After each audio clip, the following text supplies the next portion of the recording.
საქართველოს ევროპული გზა რეგიონული სტაბილურობის უზრუნველყოფა ბათუმში რეგიონული უსაფრთხოების საკითხებზე მსჯელობენ. ოთარ აბესაძე დუმილის უფლებას იყენებს და ბრალს არ აღიარებს მერიის დაკავებულ თანამშრომელს ბრალი ოფიციალურად წაუყენეს. ეგრეთ წოდებული ისლამური სახელმწიფოს წინააღმდეგ ერაყში სამხედრო ოპერაცია გრძელდება, რა ვითარებაა დაეშისგან გათავისუფლებულ ქალაქ მოსულში. მართლმადიდებელი ეკლესია წმინდა 12 მოციქულის ხსენების დღეს აღნიშნავს. სვეტიცხოველში სადღესასწაულო ლიტურგია პატრიარქმა აღავლინა. მოგესალმებით, თქვენ უყურებთ მოამბეს 18 საათზე. საქართველოს ევროპული გზა რეგიონული სტაბილურობის უზრუნველყოფა ბათუმში უსაფრთხოების საკითხებზე მსჯელობენ. საპორტო ქალაქი ორდღიან საერთაშორისო კონფერენციას მასპინძლობს. ღონისძიების მონაწილეებს უკვე მიმართეს საქართველოს ხელისუფლების წარმომადგენლებმა. ძირითადი აქცენტი ოკუპირებულ ტერიტორიებსა და საოკუპაციო ძალების უკანონო მოქმედებაზე გამახვილდა. სხვადასხვა თანამდებობის პირებთან ერთად კონფერენციაში ადგილობრივი და საერთაშორისო ექსპერტებიც მონაწილეობენ. როგორია მათი შეფასებები, რა რეალური ბერკეტები არსებობს, რომ საქართველოს მის წინაშე არსებულ გაუმწვევებს უპასუხოს. უსაფრთხოების სპეციალისტებს მარიამ მენაბდე ესაუბრა, მას პირდაპირ ეთერში ვთავთ. მარიამ, გისმენთ. Vasil 8 საათზე მეტია, რაც გეოპოლიტიკის საკვანძო საკითხებზე მსჯელობენ ბათუმში. ჩვენ მოვისმინეთ აღმასრულებელი ხელისუფლებისა თუ საკანონმდებლო ორგანოს კომენტარები იმასთან დაკავშირებით, თუ რა ვითარებაც არის ახლა საოკუპაციო ხაზთან და ამჯერად ჩვენ დავინტერესდით, თუ როგორ შეფასებას მისცემენ ამას ექსპერტები, როგორც ადგილობრივი, ასევე საერთაშორისო ექსპერტები და რეალურად არსებობს თუ არა რაიმე ბერკეტი საქართველოს ხელთ საიმისოდ, რომ გაუკლავდეს მცოცავ ოკუპაციას. ჯერჯერობით მიუხედავად იმისა, რომ ამ გზების ეფექტურობა ცალკე საკითხად რჩება, ექსპერტები მიიჩნევენ, რომ ერთადერთი გზა კვლავ საერთაშორისო წნეხის გაძლიერება, რუსეთისთვის დისკომფორტის შექმნა. შე შემთხვევაში ჩვენ ვხედავთ, რომ ეს არ არის მოქნილი მექანიზმი, თუმცა ეს არის ერთადერთი მექანიზმი, ასე ფიქრობენ ექსპერტები. გარდა ამისა, ერთ-ერთ გამოსავლის გზად სახელდება ასევე თავდაცვის მრავალწახნაგოვანი ხედვის შემუშავება და საზოგადოების კონსოლიდირება საიმისოდ, რომ ამ წინააღმდეგობებს გავუმკლავდეთ. ჩვენ რეალისტები უნდა ვიყოთ, დავინახოთ რა გვასწავლა უახლესმა ისტორიამ. სამწუხარო ამ რეალობაში ის არის, რომ პუტინმა 2008 წელს საქართველოში და 2014-ში უკრაინაში შეჭრით ორი რამ გააცნობიერა. მან დაინახა, რომ დასავლეთი ამერიკაც და ევროპაც არ აპირებდა მეტის გაკეთებას იმის საპასუხოდ, რაც რუსეთმა ჩაიდინა. 2008 წლის ომის შემდეგ დასავლეთის ფინანსური დახმარება საქართველოსთვის და არაღიარების ძლიერი პოლიტიკა არ იყო საკმარისი პასუხი. 2014 წელს პუტინმა იგივე გააკეთა უკრაინაშიც. მან დაინახა, რომ დასავლეთს სხვა აღარაფერი შეეძლო, დასავლეთი ვერ გააგზავნიდა ჯარს, დასავლეთი ვერ მოახდენდა კონფლიქტის ესკალაციას და ეს იყო ტესტი, თუ რას გააკეთებდა თბილისი ამ სიტუაციაში. კონსოლიდაცია შინაგანი ჯერ უნდა იქნას მიღწეული. შემდეგ ჩვენ უნდა საერთაშორისო საზოგადოება ჩართოთ აუცილებლად ძალიან აქტიურად ამაში და უფრო ძლიერ უნდა მოვითხოვოთ მისი მხარდაჭერა და სერიოზულად უნდა დაემუქროს რუსეთს ან სანქციებით ან რაიმე სახის სხვა ქმედებით. ჩვენ უნდა ვარჩენოთ, რომ ვართ ძლიერები, რომ ვართ უდრეკი და რომ გვაქვს შესაძლებლობა იმისა, რომ გაუწიოთ წინააღმდეგობა. გაუწიოთ როგორც პოლიტიკური, ისე ფიზიკური წინააღმდეგობა გაუწიოთ. მთავრესი ჯერ საქართველოს ხელში რჩება დიპლომატიური წნეხი. რუსეთის ფედერაცია არის საერთაშორისო სისტემის წევრი და ისიც ყოველდღიურად ოპერირებს ამ გაეროში სხვადასხვა ფორმატებში ღებულობს მონაწილეობას. შესაბამისად, მისთვის დისკომფორტის შექმნა იმის გამო, რასაც ის აკეთებს, მასზე გავლენას, ტოვებს შანსს, რომ მასზე გავლენა მოახდენს. სხვა ასე თქვა ქმედითი მექანიზმი და ბერკეტი ამ ეტაპისთვის საქართველოს არ გააჩნია. ჩვენ აგრეთვე დავინტერესდით იმით, თუ არის თუ არა შესაძლებელი რუსეთთან დიალოგი. ექსპერტების აბსოლუტურად დიდი ნაწილი რადიკალურად გამორიცხავს ამ შესაძლებლობას, რადგან მიიჩნევენ, რომ ერთადერთი გზა კვლავ რჩება ის საერთაშორისო ფორმატები, რა ფორმატებიც ორ მხარეს შორის არსებობს. რაც შეეხება უშუალოდ კონფერენციას, სულ მალე დაიწყება ღამის სესია, სადაც უსაფრთხოების არქიტექტურაზე იმსჯელებენ და ამით დღევანდელი დღე ამოიწურება. თუ რა განცხადებები კეთებოდა დღის განმავლობაში და რა იყო მთავარი აქცენტები კონფერენციაზე, ამის შესახებ თქვენ უკვე მთავარ გამოშვებაში მოისმენთ. მადლობა მარიამეს, მარიამ მენაბდე იყო. საქართველოს არასდროს შეეგუება ოკუპაციას ამ სიტყვებით მიმართა ბათუმში საერთაშორისო კონფერენციის მონაწილეებს პრემიერ-მინისტრმა. საკუთარ გამოსვლაში ოკუპირებულ ტერიტორიებზე ისაუბრა პრეზიდენტმაც. საერთაშორისო თანამეგობრობას აღმასრულებელი და საკანონმდებლო ორგანოების წარმომადგენლები რუსეთთან მიმართებაში მკაფიო და მკვეთრი ნაბიჯების გადადგმისკენ მოუწოდებენ. ქვეყნის ტერიტორიული მთლიანობა პრემიერ-მინისტრმა ნომერ პირველ პრიორიტეტად დაასახელა. შეკრებილებს პარლამენტის თავმჯდომარემაც მიმართა. რომელიც ევროინტეგრაციის საკითხებს განიხილავს. გრძელდება სოციალური ოკუპაცია. ჩვენს მეგობრებს მოუწოდებთ ვიყოთ უაღრესად პრინციპული, როდესაც საქმე ეხება საქართველოს ინტერესების, საქართველოს ტერიტორიული მთლიანობის ხელყოფას. არც ერთი ნაბიჯი, არც ერთი მეტრი იმ მიწის, რომელსაც სრულიად უკანონოდ უკეთებს ოკუპაციას რუსეთის ფედერაცია, არც ერთი შემთხვევა ახალი ბარიერის გავლებისა არ უნდა დარჩეს ყურადღების მიღმა, არა მარტო ჩვენი მოქალაქეების და ჩვენს მიერ, არამედ თქვენს მიერაც. რუსეთი ყოველდღიურად აგრძელებს ოკუპაციისა და ფაქტობრივი ანექსიის პოლიტიკას. ამ ფონზე ცხადია, კიდევ უფრო მეტ მნიშვნელობას იძენს საერთაშორისო თანამეგობრობის ძალისხმევის კონსოლიდირება, რათა რუსეთმა მკაფიო გზავნილი მიიღოს ნაკისრი ვალდებულებების შესრულების და კონფლიქტის საერთაშორისო სამართლის პრინციპების შესაბამისად მშვიდობიანი გზით მოწესრიგების აუცილებლობასთან დაკავშირებით. ჩვენ არასოდეს შევეგუებით ოკუპაციას, საქართველოს ტერიტორიული მთლიანობის დარღვევას და ჩვენ ყველა მექანიზმს ავამუშავებთ. ყველა ტრიბუნას გამოვიყენებთ, ყველა მშვიდობიან გზას მივმართავთ იმისათვის, რომ მივაღწიოთ საქართველოს ერთიანობას და გავათავისუფლოთ ჩვენი მომავალი თაობა ამ უმძიმესი მემკვიდრეობისგან. ევროკავშირის დამსახურება ევროპაში უპრეცედენტოდ ხანგრძლივი მშვიდობის, სტაბილურობის, უსაფრთხოების, განვითარებისა და კეთილდღეობის უზრუნველყოფა. ამ მიღწევას განსაკუთრებული გაფრთხილება ესაჯეროება. ამისათვის განსაკუთრებული ყურადღება უნდა დაეთმოს აღმოსავლეთ პარტნიორობის ქვეყნებში, მათ შორის საქართველოში, კონფლიქტების დეესკალაციას და ახალი კონფლიქტების პრევენციას. საქართველოს მხარდამჭერი განცხადებები ჩრდილო-ატლანტიკურ ალიანსში ნატოს საქართველოს ოკუპირებულ ტერიტორიებსა და ეგრეთ წოდებულ საზღვარზე არსებული ვითარების გამო შეშფოთებულია და რუსეთს აღებული ვალდებულებების შესრულებისკენ მოუწოდებს. განცხადებები ამის შესახებ ნატო რუსეთის საბჭოს სხდომაზე და მისი დასრულების შემდეგ გაკეთდა მიუხედავად იმისა, რომ შეხვედრაზე ეს განხილვის თემა არ იყო, ნატოს გენერალურმა მდივანმა ალიანსის პოზიცია კიდევ ერთხელ დააფიქსირა. ქეთი კარდავა დეტალებით. ვასილ, დღეს ნატო შტაბინამ უმასპინძლა ნატო რუსეთის საბჭოს ამ შეხვედრაზე საქართველოს განხილული არ ყოფილა. ამის შესახებ პირველი ინფორმაცია და კომენტარი გააკეთა მოამბესთან დილით ნატოს გენერალური მდივნის სპეციალურმა წარმომადგენელმა ჯეიმს აპატურაიმ განაცხადა, რომ თემები წინასწარ იყო შეთანხმებული და არ იქნებოდა საქართველოს კონფლიქტებზე საუბარი, თუმცა 5 საათიანი შეხვედრის შემდეგ ნატოს გენერალურმა მდივანმა სპეციალურ პრესკონფერენციაზე საკითხების შეჯამებისას აღნიშნა, რომ მსჯელობა არ ყოფილა, თუმცა ეს არ ნიშნავს იმას, რომ ნატოს წევრი ქვეყნები არ აკვირდებიან ყურადღებით საქართველოში განვითარებულ მოვლენებს და არ არიან შეშფოთებული იმით, თუ რა ხდება საუბარია ეგრეთ წოდებული საზღვრის აღნიშნული ახალი ბანერების განთავსებაზე, იმ პრობლემებზე, რაც ადგილობრივებს ექმნებათ გადაადგილების კუთხით და რომ მათ აღარ აქვთ ცდომა სასოფლო-სამეურნეო მიწებზე.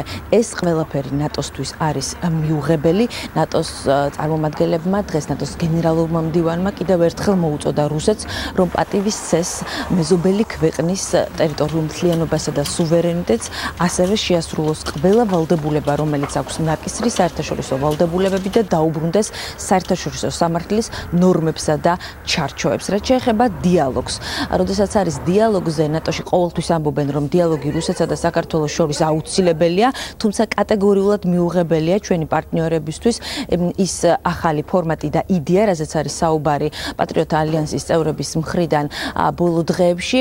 საუბარი ეხება ნატო რუსეთი საქართველოს ახალ ფორმატსა და იდეას და ამაზე საუბარს, ვინაიდან ჩვენი ნატოელი პარტნიორები არ აპირებენ, რომ რუსეთს ესაუბრონ საქართველოს მომავალზე ნატოში. ამ ფორმატთან დაკავშირებით და ამ იდეაზე დღეს კომენტარი არ ჰქონდა არც რუსეთის მისიის ხელმძღვანელს ნატოში, ჩვენ მას ეს კითხვა დაუსვით. დიპლომატმა გრუშკომ განაცხადა, რომ ჟენევის საერთაშორისო მოლაპარაკებები არის ადგილი, სადაც უნდა იყოს ყველა საკითხი განხილული. რაც შეეხება ინფორმაციას, ნატო ამბობს, რომ ყველა წევრი ქვეყნის დედაქალაქში ყურადღებით აკვირდებიან საქართველოში განვითარებულ მოვლენებს და გამოიყენებენ ყველა მათ ხელთ არსებულ მექანიზმსა და საშუალებას, ფორმატს იმისათვის, რომ მოუწოდონ რუსეთს პატივისცეს აღებულ ვალდებულებებს და ასევე გააგრძელებენ საერთაშორისო ზეწოლას რუსეთზე. დღეს ამ საბჭოზე იყო მთავარი თემა უკრაინა და ასევე ის სამხედრო წვრთნები, რომელიც დაგეგმილი აქვს რუსეთის ფედერაციას. საუბარია 13,000-მდე სამხედროს გამოყვანაზე ნატოს წევრი ქვეყნების საზღვრებთან. აგვისტოში დაგეგმილი აქვს რუსეთის ფედერაციას ფართომასშტაბიანი წვრთნები. ნატოში ამბობენ, რომ მათი მხრიდან გადადგმული ყველა ნაბიჯი არის თავდაცვითი ხასიათის და ამიტომ ნატო არ აპირებს, რომ რუსეთს თავს დაესხას და მოუწოდებენ რუსეთს, რომ მათ მიაწოდონ დეტალური ინფორმაცია იმ წვრთნების შესახებ, რომლებიცაც ისინი ემზადებიან აგვისტოში. ეს ინფორმაცია უნდა იყოს გამჭვირვალე და ამბობენ, რომ არ არსებობს მიზეზი იმის, რომ ნატოს წევრ ქვეყნებს შეექმნათ საფრთხე წვრთნებით, ამიტომ აქვთ იმედი, რომ ეს ზაფხული ისე ჩაივლის, რომ პრობლემები დამატებით ნატოსა და რუსეთს შორის აღარ შეექმნება. ეს კეთი ქარდავა იყო. მოსკოვიდან დაბრუნების შემდეგ რუსეთთან პირდაპირ დიალოგის დაწყების შესახებ პირველი განცხადებები გააკეთეს ფრაქცია პატრიოტთა ალიანსის წევრებმა. ადამ არშანიამ თანაგუნდელებთან ერთად შეხვედრები რუსეთის სათათბიროს დეპუტატებთან გამართა. კონკრეტულად როგორია პატრიოტთა ალიანსის შეფასებები? მოვისმინოთ განცხადება, რის შემდეგაც თემაზე სალომე ქოქიაშვილი განაგრძობს საუბარს. რუსულმა მხარემ გვიპასუხა, რომ ძალიან საინტერესო იდეა, ანუ არ იყო უარყოფილი ეს იდეა, შეაფასეს როგორც საინტერესო იდეა და გვითხრეს, რომ რასაკვირველი ამაზე იფიქრებენ და სპეციალისტებთან ერთად უნდა გაიარონ ეს საკითხი, მოგეხსენებათ სერიოზული საკითხია. ეს იყო დეპუტატ ადამ არშანიას განცხადება. სალომე, შენ პირდაპირ ეთერში ხარ, გისმენთ. დეპუტატი ადამ არშანია ამ შემთხვევაში საუბრობს იმ იდეაზე და შეთავაზებაზე, რომელიც პატრიოტთა ალიანსის წარმომადგენლებს აღმოაჩნდათ რუსეთის ფედერაციის მისამართით. ეს არის ერთგვარი სამხრივი ფორმატის შექმნა, რომელშიც მონაწილეობა პატრიოტთა ალიანსის წარმომადგენელთა აზრით უნდა მიიღონ როგორც რუსეთის ფედერაციის, ისე საქართველოს და ჩრდილო-ატლანტიკური ალიანსის წარმომადგენლებმა. რუსეთიდან და მოსკოვიდან დაბრუნებული ადამ არშანია ჩვენთან საუბრისას ამბობს, რომ რუსულ-ქართულ ურთიერთობებში მთავარ დაბრკოლებას ქმნის საქართველოს გაცხადებული მიზანი გახდეს ჩრდილო-ატლანტიკური ალიანსის წევრი და სწორედ ამისათვის არის ეს ფორმატი საჭირო, რომ მეტი სიცხადე იყოს შეტანილი ურთიერთობებში. რაც შეეხება იმას, დათანხმდება თუ არა რუსეთის ფედერაცია ამგვარ ფორმატს ჯერჯერობით უცნობია, უკვე ცნობილია ის ყოველ შემთხვევაში, რომ როგორც რუსეთის დუმის დეპუტატები, კონკრეტულად კი ლეონიდ კალოშნიკოვი ამბობს, ცნობილია ის, რომ იარსებებს ქართულ და რუს დეპუტატთა სამუშაო არაფორმალური ჯგუფი. დათანხმდება თუ არა რუსეთი დაახლოებით ასეთი ფორმატის შექმნას ჯერჯერობით არ არის ცნობილი, თუმცა თუ გავითვალისწინებთ რუსეთის პირველი დიპლომატის სერგეი ლავროვის გამოხმაურებას ამ თემასთან დაკავშირებით, გუშინ ლავროვმა კიდევ ერთხელ განაცხადა, რომ გარდა უკვე არსებული ორი ფორმატისა, იგულისხმება ჟენევის დისკუსია და ამ შემთხვევაში კარასინი აბაშიძის ფორმატები, ასეთ შემთხვევაში ამ ფორმატების მიღმა რუსეთი არის მზად ნებისმიერ სხვა დონეზე აწარმოოს დიალოგი საქართველოს ხელისუფლებასთან, თუმცა საქართველოს ხელისუფლება ამ ეტაპზე ხელისუფლების წარმომადგენლები რუსეთის ფედერაციასთან პირდაპირ დიალოგს გამორიცხავენ და ქვეყნის ტერიტორიების 20%-ის ოკუპაციას იხსენებენ. მადლობა, ეს სალომე ქოქიაშვილი იყო. რუსეთთან პირდაპირ დიალოგის აუცილებლობას ქართული მხარე ვერ ხედავს. ამის შესახებ პოლიტიკოსებმა სერგეი ლავროვის განცხადების საპასუხოდ ისაუბროს. მინისტრთა კაბინეტის წევრების თქმით, საქართველოს ძალის არ გამოყენების გადაწყვეტილება ცალმხრივად მიიღო, თუმცა რუსეთისგან გარანტია ამ დრომდე არ არსებობს. ჩვენ ავთვლით მიზანშეწონილად პირდაპირ დიალოგს რუსეთთან. იმიტომ რომ ჩვენ ვერ ხედავთ კონკრეტულ ქმედებებს, რომელიც მიმართულია ჩვენი ქვეყნის დეოკუპაციისკენ. აქედან გამომდინარე, ის საერთაშორისო ფორმატები, რომელიც არსებობს, ვფიქრობთ, რომ სწორედ ამ ფორმატების ფარგლებში უნდა მოხდეს დიალოგის გაგრძელება. ძალის არ გამოყენების ვალდებულების შესრულების აუცილებლობის საკითხში ქართულმა მხარემ ეს ვალდებულება უკვე კარგა ხანია ცალმხრივ რეჟიმში აიღო. ბუნებრივია ჩვენი პოზიცია ჟენევაშიც არის ძალიან კონსტრუქციული, არის ერთადერთი კომპონენტი, რაც აკლია ამ ყველაფერს, ეს გახავთ რუსული მხარის მხრიდან ამ ვალდებულების აღება და გამყარება. საქართველოს სუვერენული გადაწყვეტილება ჰქონდეს დიალოგი რუსეთთან, აწარმოოს მოლაპარაკება ურთიერთობის დარეგულირებისთვის. რაც შეეხება განცხადების მეორე ნაწილს, რომ უფრო მაღალ დონეზე იყოს ურთიერთობა. მე ვიტყოდი, რომ ამისთვის უმჯობესი იქნება, რომ ჯერ ურთიერთობის ნორმალიზება მოხდეს, რომ აღმოიფხვრას ბორდერიზაციის პრობლემა და ის პრობლემები, რომელიც ხელს უშლის ადამიანების თავისუფალ გადაადგილებას. აღნიშნავდი, რომ საქართველოს სუვერენული დამოუკიდებელი გადაწყვეტილებაა, თუ რა ურთიერთობა ექნება სხვა ქვეყნებთან, როგორ სტრუქტურაში მიიღებს იგი მონაწილეობას. მაგრამ ვიტყოდი, რომ უმჯობესი იქნება ჯერ ურთიერთობის ნორმალიზება და შემდეგ სხვა დონეზე გადასვლა. ჩრდილოატლანტიკურ ალიანსში საქართველოს მომავალზე ნატო არ აპირებს მოლაპარაკება აწარმოოს არც რუსეთთან და არც სხვა მესამე მხარესთან, აცხადებს ჯეიმს აპატურაი. ნატოს გენერალური მდივნის სპეციალურმა წარმომადგენელმა კავკასიისა და ცენტრალურ აზიაში აღნიშნა, რომ ალიანსს საქართველოსთან მჭიდრო თანამშრომლობა აკავშირებს და მისთვის გაუგებარია მსგავსი ფორმატის მიზნები. შეგახსენებთ, პატრიოტთა ალიანსის წარმომადგენლებმა ნატოს საქართველოსა და რუსეთს შორის სამხრივი ფორმატის შექმნის შესახებ ინიციატივა მოსკოვში ვიზიტის დროს გააჟღერეს. პარტიის წევრები ამბობენ, რომ ახალი ფორმატი რუსეთს დაეხმარება, რომ მსოფლიოში აღარ გამოჩნდეს როგორც ოკუპანტი და აგრესორი ქვეყანა. მე სიმართლე გითხრათ ვერ ხვდები კარგად, თუ რა მიზანს უნდა ემსახურებოდეს ეს ფორმატი. ჩვენ გვაქვს საქართველოსთან ძალიან ძლიერი თანამშრომლობა, ამავე დროს გვაქვს მცდელობა იმისა, რომ რუსეთთან გქონდეს კონსტრუქციული დიალოგი. ეს ხდება ნატო-რუსეთის საბჭოს ფორმატში. თუ ეს არის იდეა, რომ რაიმე ფორმით საქართველოს მომავალზე იმსჯელონ რუსეთმა და ნატომ, მაშინ ეს შეუძლებელია. არ დგას დღის წესრიგში. ვინაიდან ნატო საქართველოს მომავალზე არ აპირებს მოლაპარაკება აწარმოოს არც რუსეთთან და არც სხვა მესამე მხარესთან. საქართველოს გადასაწყვეტია და ნატოს გადასაწყვეტია თქვენი მომავალი ამ ორგანიზაციაში. ჩვენს პარტნიორობაში ვერავინ ჩაერევა. ოთარ აბესაძეს ბრალი ოფიციალურად წარუდგინეს პროცეს დროებითი მოთავსების იზოლატორში, მისი ადვოკატები დაესწრნენ. მანამდე მის უფლებადამცველებს საქმის მასალები, მათ შორის რამდენიმე კომპაქტ დისკი გადაეცათ. შეგახსენებთ, დედაქალაქის მერიის თანამშრომლს სახელმწიფო უსაფრთხოების სამსახური $3,000 ოდენობით ქრთამის აღებას ედავება. ლიკა ალელიშვილი მუშაობს სუსის შენობასთან. ლიკა, დატოვეს თუ არა უკვე უწყება აბესაძის ადვოკატები? აბესაძის ადვოკატებმა ეგრეთ წოდებული მოდულის შენობა უკვე დატოვეს, როგორც მათ განაცხადეს, აბესაძეს უკვე ოფიციალურად წარედგინა ბრალი ქრთამის აღების ფაქტზე და ის იყენებს დუმილის უფლებას. ადვოკატების ინფორმაციით, სასამართლო პროცესი ახოთის ღონისძიების შეფარდებასთან დაკავშირებით საქალაქო სასამართლოში უკვე ხვალ ჩაინიშნება და როგორც ადვოკატმა ლილი გელაშვილმა ჩვენთან საუბრისას განაცხადა, მისი ინფორმაციით ბრალდების მხარე ახოთის ღონისძიებად ოთარ აბესაძისთვის მოითხოვს პატიმრობას. კვალიფიკაცია ამ ეტაპზე არ შეცვლილა, ანუ ქრთამით არის წარდგენილი.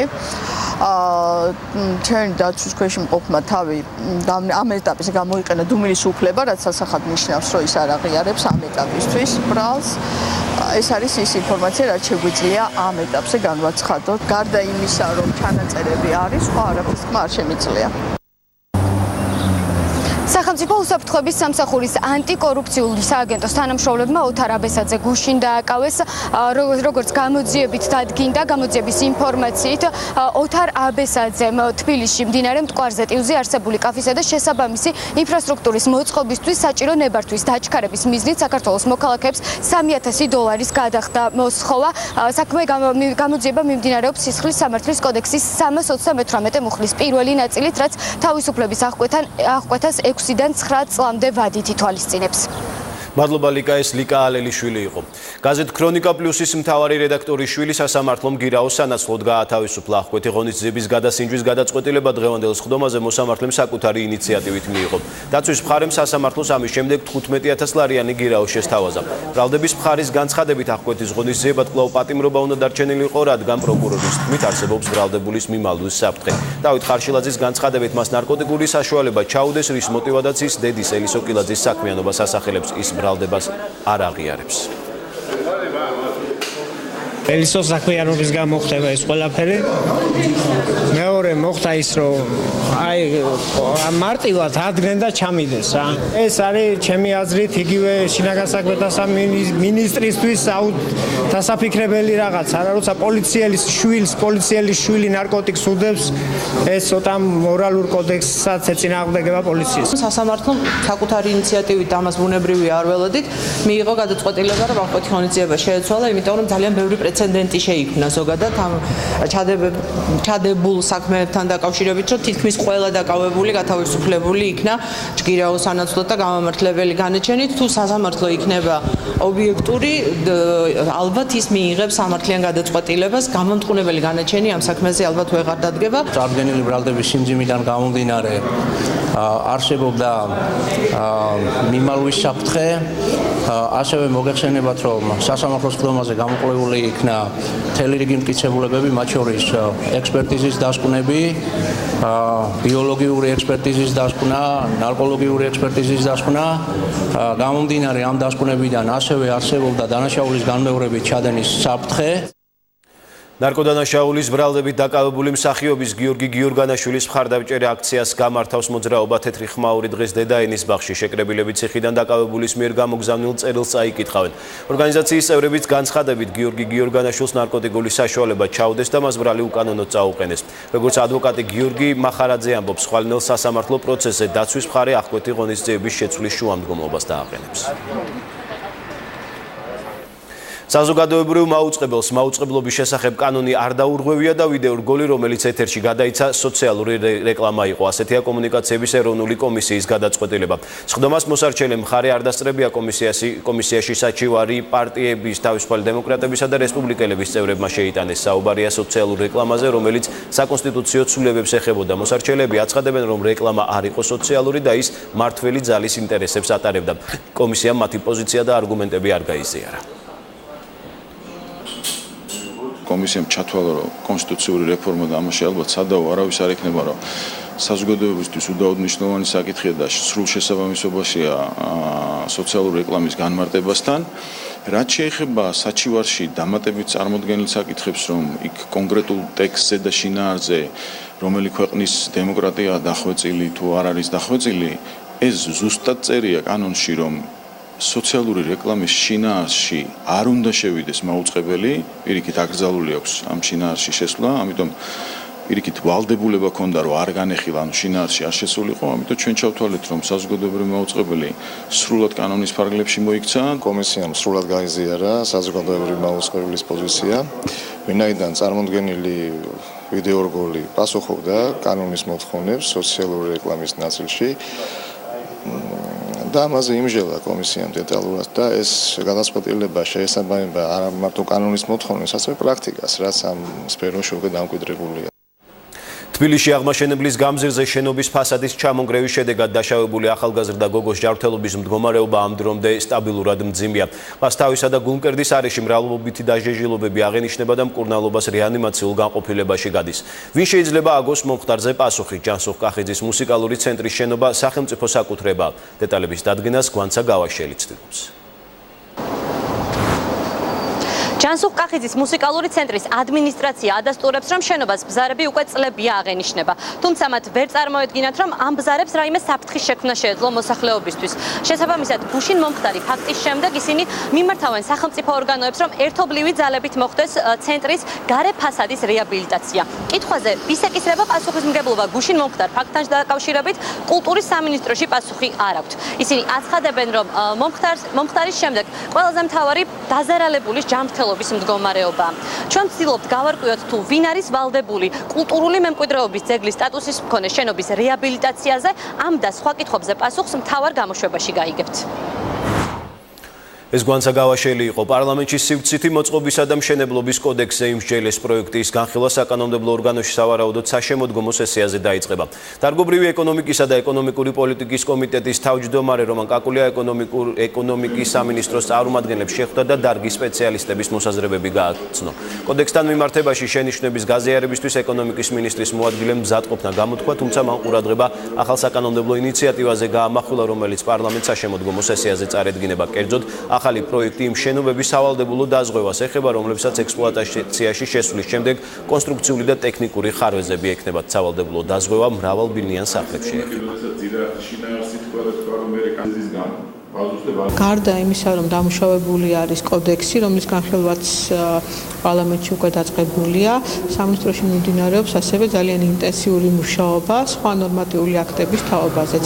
ეს გახლავთ ტექნიკური რეგლამენტები, მიმდინარეობს მუშაობა ევროკოდებზე, ეს გახლავთ ევროკავშირის მასშტაბით არსებული ტექნიკური ნორმები, რომელთა თაობაზე მუშაობა, როგორც მოგახსენეთ, მიმდინარეობს და მომავალში მიღებული იქნება ესეთი ტექნიკური ნორმები საქართველოში, რაც ხელს შეუწყობს მშენებლობის სფეროს მოწესრიგებას. საექსპერტო საზოგადოების შენიშვნები გავაცანით დღეს ეკონომიკის სამინისტროს და ამას მიეწონა ძირითადად ჩვენი შეხვედრა.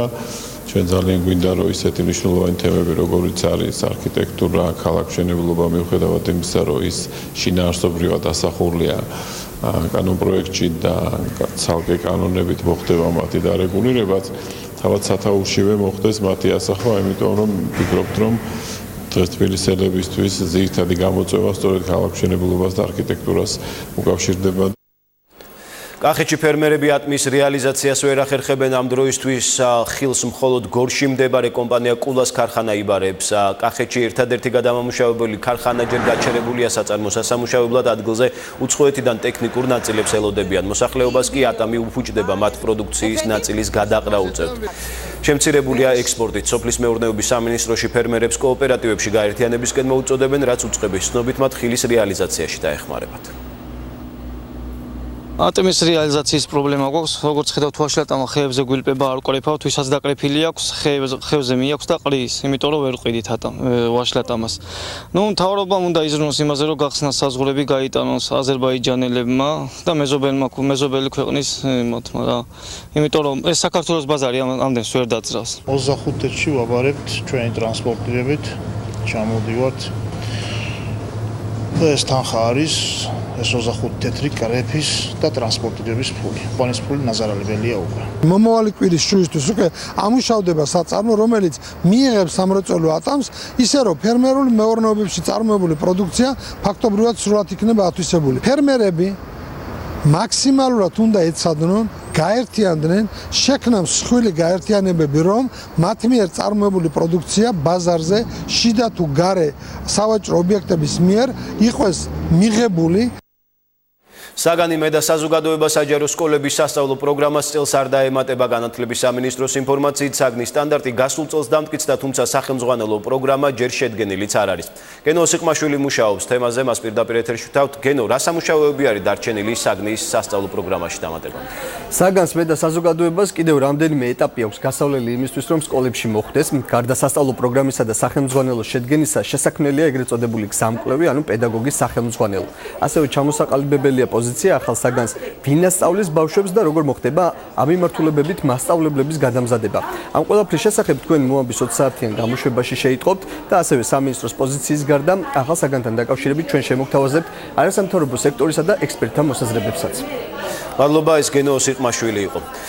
აჭარის სამედიცინო საზოგადოება შეხვდა ჯანდაცვის მინისტრი დავით სერგეენკომ 50-მდე სამედიცინო დაწესებულების ხელმძღვანელსა და სხვადასხვა პროფილის ექიმ სპეციალისტ სამინისტროს მიერ ბოლო პერიოდში განხორციელებულ პროექტებზე მიაწოდა ინფორმაცია და პროგრამების მიმდინარეობის შესახებ შეფასებები მოისმინა.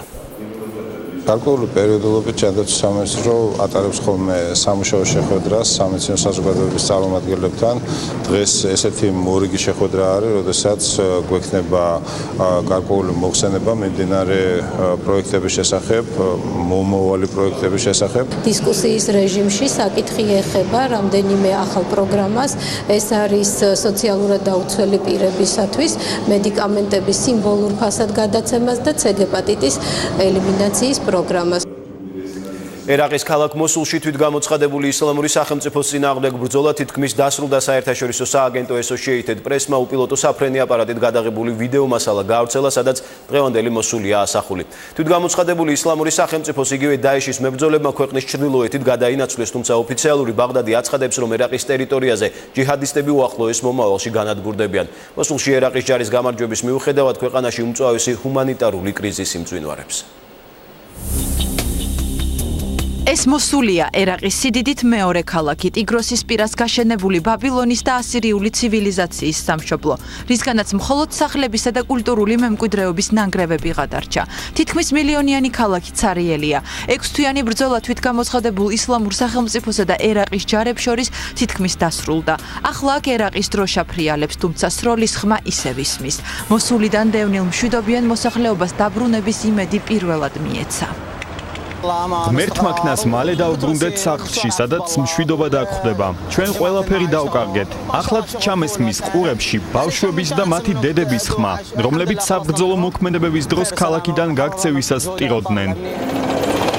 ქუჩებსა და შენობების ნანგრევებში ერაყელი ჯარისკაცები დაეშის ექსტრემისტებს ეძებენ. ასობით მათგანი ბრძოლის დროს დაიღუპა, ასობით გაიქცა. ბევრი მათგანიც ერაყის შეიარაღებულ ძალებს დანებდა. მობილურით გადაღებულ ვიდეოში ჩანს ქალაქში დარჩენილი ჯიჰადისტების ნაწილი, ვინც ერაყელებს საკუთარი ნებით ჩაბარდა. თვითგამოცხადებულ ისლამურ სახელმწიფოზე გამარჯვება ოფიციალურმა ბაღდადმა მსოფლიოს 3 დღის წინაცნობა. მინდა მთელ მსოფლიოს შევატყობინო, რომ ტერორსა და ბოროტებაზე დამყარებული სამწლიანი რეჟიმი მოსულში დამარცხდა. დაეშმა ქალაქი დატოვა. მათ ამ ადგილას უამრავი ერაყელის სისხლი დაღვარეს. სწორედ მათი ხსოვნის სახელით ჩვენ ერაყს ჯიჰადისტებისგან საბოლოოდ გავათავისუფლებთ. მოსული ერთ-ერთი პირველი ქალაქი იყო, რომელიც ერაყისა და სირიის თვითგამოცხადებულმა ისლამურმა სახელმწიფომ დაიპყრო. დაეშის სულიერმა ლიდერმა აბუ ბაქრ ალ-ბაღდადიმ თავი ხალიფად სწორედ მოსულის ალ-ნურის მეჩეთში გამოაცხადა. 8 საუკუნოვანი სუნიტური მეჩეთი ექსტრემისტებმა საკუთარი ხელით ერთი თვის წინ ააფეთქეს. დაეშის გამორჩეულად სასტიკი და სისხლიანი ეპიზოდებით სწორედ მოსულს უკავშირდება. ექსტრემისტებმა ქალაქში რელიგიური და ეთნიკური ნიშნით გენოციდი მოაწყვეს. შემდეგ კი ნინევიის ანტიკური ცივილიზაცია და მსოფლიო მემკვიდრეობის ძეგლები გაანადგურეს, დაანგრიეს ეკლესიები, შიიტური მეჩეთები და დაწვეს ძველი წელთაღრიცხვით დათარიღებული ხელნაწერები. გაერო მიესალმება მოსულის გათავისუფლების ოპერაციას, თუმცა ამით ჰუმანიტარული კრიზისი არ დასრულებულა. 800.000-მდე დევნილი სახლებში უნდა დაბრუნდეს. ამისთვის სასიცოცხლოდ მნიშვნელოვანია დაიწყოს ქალაქის რეაბილიტაცია, აღდგეს ელექტროენერგია, წყლის მიწოდება, გაიმართოს ინფრასტრუქტურა. სამწუხაროდ ამ ყველაფერს დიდი დრო დასჭირდება. თვითგამოცხადებული ისლამური სახელმწიფოს ერთ-ერთი სტრატეგიული ქალაქის გასათავისუფლებლად ბრძოლა 9 თვის წინ დაიწყო. მოსახლეობის ევაკუაცია ეტაპობრივად მიმდინარეობდა. ჯიჰადისტები ქალებსა და ბავშვებს ცოცხალ ფარად იყენებდნენ. ბრძოლის პარალელურად ამერიკის შეერთებული შტატები მოსულში დაეშის გასანადგურებლად ავიადარტყმებს ახორციელებდა. ერაყში ექსტრემისტების რეჟიმის დამყარებისას ამბობდნენ, თუ გადარჩება მოსული, გადარჩება ერაყიც. ტიგროსისპირა ქალაქი დღეს თავისუფალია, თუმცა ნანგრევებით და ხალხისგან დაცლილი. პარიზში შეერთებული შტატებისა და საფრანგეთის პრეზიდენტების შეხვედრა მიმდინარეობს. დონალდ ტრამპი ემანუელ მაკრონთან ერთად საფრანგეთის ეროვნული დღესასწაულის ბასტილიის აღების დღის აღნიშვნას დაესწრება. შეერთებული შტატების პრეზიდენტი ბოლო 1 კვირის განმავლობაში ევროპაში უკვე მეორედ ჩავიდა ელისეს სასახლეში ოფიციალური მოლაპარაკების დაწყებამდე. თეთრი სახლის ლიდერი ნაპოლეონის აკლდამას მოინახულებს. მოლაპარაკებაზე მხარეების სამომავლო თანამშრომლობის გაღრმავებაზე იმშელებენ. პარიზში ერთმანეთს საფრანგეთის პრეზიდენტი და გერმანიის კანცლერით შეხვდნენ. აუდიენციის შემდეგ ლიდერებმა განაცხადეს, რომ 2018 წლისთვის სამხედრო თვითმფრინავების შექმნისთვის ერთობლივ საგზაო რუქას შეიმუშავებენ. გერმანიის კანცლერი ამბობს, რომ ეს საფრანგეთის პრეზიდენტის ინიციატივა იყო, რომელსაც ის მიესალმება.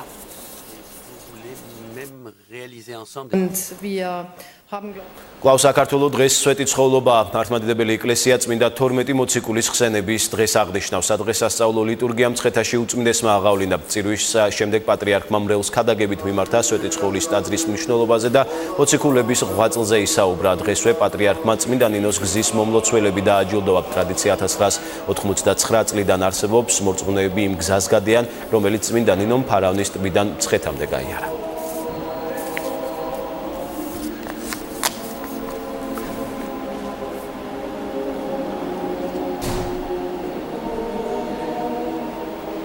მოამბეთ 18 საათზე დღეს ამით დასრულებულია. მადლობა რომ გვიყურებთ. დარჩით საზოგადოებრივზე.